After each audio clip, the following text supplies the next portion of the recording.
so in this video today, we are going to talk about an apparent Microsoft question. I don't know if other companies ask this, but implement an LRU cache. So first off, let's get started with terminology. What is LRU and what is a cache? LRU stands for least recently used. It is a cache eviction policy. When we have a loose collection of items and we want to remove items in a certain order, a restricted order, remember how we have LIFO for stack? The last item to go in is the first item to come out. For a queue, the first item to come in is the first item to come out. The least recently used is a similar policy to the FIFO policy, except we're using it for a cache. So here's an example. Say we have 1, 2, 3, 4 in a cache, and it is size 4. Say I want to add another item 0. So let me add 0. So when we add 0, we add it to the front of the cache. What this shows is the temporal order of access to items. Access this item most recently, this item second most recently, this item third most recently, and what happens is this cache is restricted to a size of 4, a capacity of 4. It is at 5.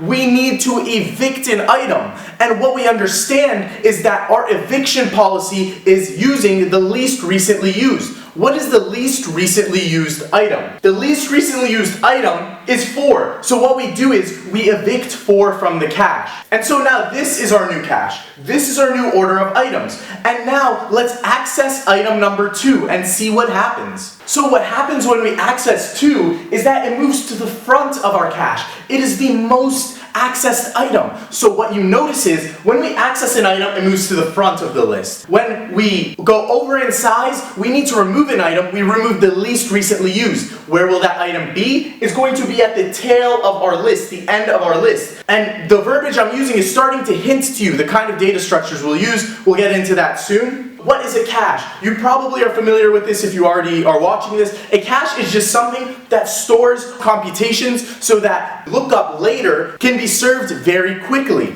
And not just computations, but also it can store redundant data so that we have quick access to it instead of reaching out to a database instantly. It could be many things, but the whole point is to speed up future requests for whatever resources that are being asked for. What is an LRU cache now? Now that we've covered LRU, we've covered a cache. So an LRU cache is a cache will often have a finite capacity, and we use the LRU cache eviction policy. Now let's see our constraints and see how that hints to us how we're going to solve this problem. So now imagine getting this problem in an interview and you don't really know what data structures you're going to use. You don't really know how we're going to approach this problem. Let's just look at the requirements that are asked of us. We need to support an API of 2 functions. We need to support a get operation, which is where we get an item from our cache, and we need to support a put operation, where we add an item to the front of the cache, and we evict the least used item if we've hit capacity.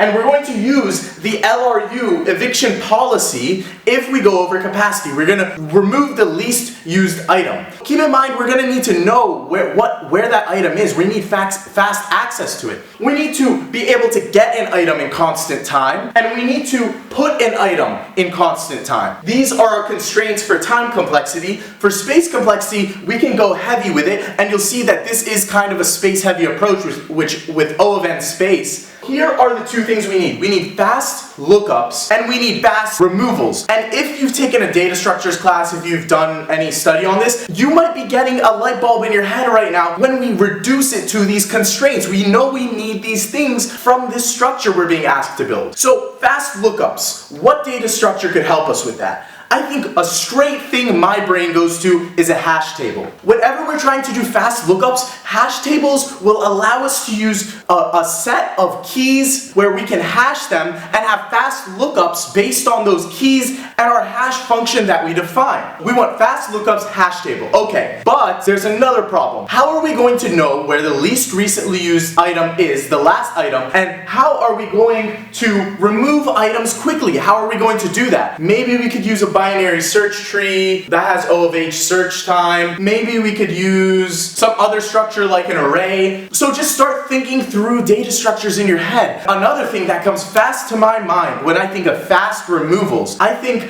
of a doubly linked list, and this is for two reasons. One, if we have instant access to a doubly linked list node, we can remove it in constant time because I can touch my next node, I can touch my previous node, and I can remove myself. If it were a singly linked list, I won't have access to my previous, and it would take O of n time to find my previous. Okay, so doubly linked list, that makes sense. We're going to be able to remove in constant time.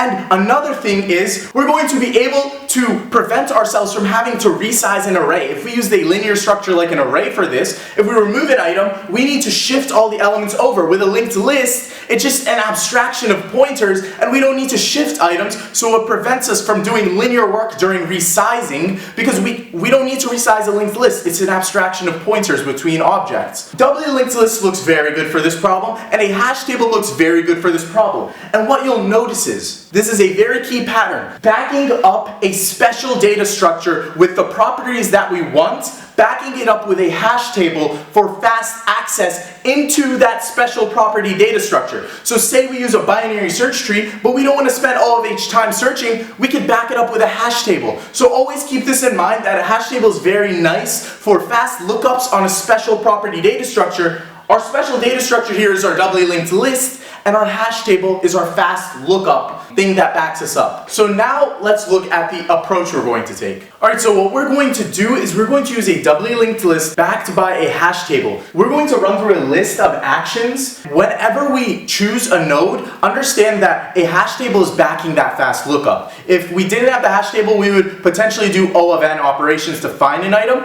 but we're just going to act as if we have a hash table to back us up, and we're going to walk through an example. And also, the code is in the description. It is not my code, but I heavily commented and reformatted someone else's code to make it very, very understandable and internalizable. So that is in the description. So let's walk through this example. Alright, so we're going to walk through this list of actions. Remember, we have constant time for get and a constant time for our put operation. The overall space we're going to use is O of n, where n is the capacity. We're going to evict an item if it goes over capacity, and we're going to be storing n items. So this is a space heavy thing, but at the same time we get fast lookups and fast put operations. So let's begin. Our capacity is 5. If we go over capacity, we evict the least recently used item. So what we're going to do is, we're going to put 1, 1, the key of 1, the value of 1. We're going to put that in our list. So before we start anything, we want to initialize our list with a dummy head and a dummy tail pointer. So this is our initialized list. We have a dummy head and a dummy tail.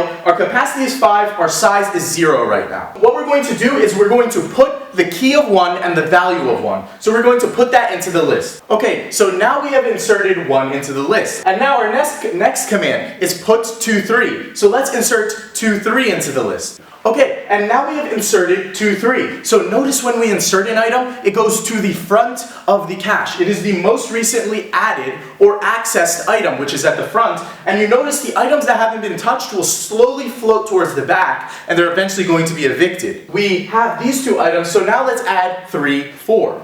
Okay, so now we just added 3, 4. Again, 3, 4 goes to the front of our cache, and now we have 3, 4, 2, 3, 1, 1. And notice that the top left corner is our keys and this thing inside is our value. We look up by the keys. So just keep that in mind. So now we're going to add the item 4, 7. So let's add 4, 7. Now we have added the item 4, 7. Again, we added it to our front of our cache. We have the key 4, key 3, key 2, key 1. This is our list, and now we need to add 6, 10. Okay, and now we've inserted the item to the front of our list. Notice when we put an item, if it already exists, we just update the value. We haven't added any keys that already existed, so we just add them to the list. Add it to the front of our list, and now we have a get operation. So we're going to get the value with the key 1. So we're going to retrieve this item, and our hash table will allow us to do this in constant time. We would have instant access into our list without having to start from the front and traverse all the way up to the key 1. We can retrieve this item and it's going to move to the front of the list because it's just been accessed. Okay, so we just accessed 1-1, it was at a tail of our list. We move it to the front of our list. We have constant time insertion and deletion from our list, or constant time removal and then replacement in our list, and we also are able to quickly find an item with our hash table. So now we've done this, and now we need to get the item with the key 3. Does it exist? And yes, it does. We know it exists in constant time, so we move this to the front of our list. Okay, so we just accessed 3-4, and now it moves to the front of our list, the item with the key 3. So now we have this. We still are at capacity 5. We have not needed to exercise our eviction policy. So our next operation is we need to put 1-5. We notice that this is a key already in the list. So since it is already in the list, we're just going to update its value, but every time we interact with a node, whether we update its value with a put or we get it, we need to move it to the front of the list because it was just interacted with. Anytime we interact with a node, it moves to the front of the list. So let's move this to the front. Alright, so we updated the value of the node with the key 1 and we moved it to the front of our list. The thing is, you see these keys, but in reality, the hash table would be keeping the keys. The nodes would just be their nodes with their values. We wouldn't need to keep the keys on the nodes. We could, but the hash table's job is to keep the keys. This is just for demonstration purposes. Now, we need to put the item 12-7. Does that exist in the list? No, it does not. It's going to move to the front, but we're going to go over capacity. We're going to go over the capacity of 5, so we're going to need to evict an item. What item do we evict? We remove the last item, the least recently used item, which is sitting at the end of our list. So we're going to have instant access to that item, so we can just remove this item, and then we're going to add this to the front of our list. So let's do that. So now we have just added the item 12, with the key 12, with the value 7, we've added it to the front of our list. We are still at capacity 5, we're within capacity. So we're going to put 5-2. Does 5 already exist in our list? No, it does not. We're going to add it to the front. We're going to remove our last entry, which is the least recently used item. We added the item to the front of our list, and now we're still within capacity, and now we perform our last operation, and we're going to get the item with a key of 4. But the problem is, notice that we just removed the item with a key of 4. So, we're going to either return null, return -1, whatever we want to do to signify an empty state, and we are basically finished. We can't get the item 4 because it just was removed. So this is how the LRU cache works. This is what happens whenever we interact with an item. It goes to the front of the list. We want to remove the least recently used entry, and this is kind of a temporal order of usage of items, and is very useful for certain things. And remember, the code is in the description. I have commented every single line of that code. Walk through that code, look through it. It's very intuitive. It follows the same pattern as our example, and really let it internalize these concepts. So it's in the description, go check that out. Basically, this is the video. If you like this video, hit the like button, subscribe to the channel. I'm trying to do videos like this every day to help prepare other engineers for the interview. That's what this is about. So, I'm hungry.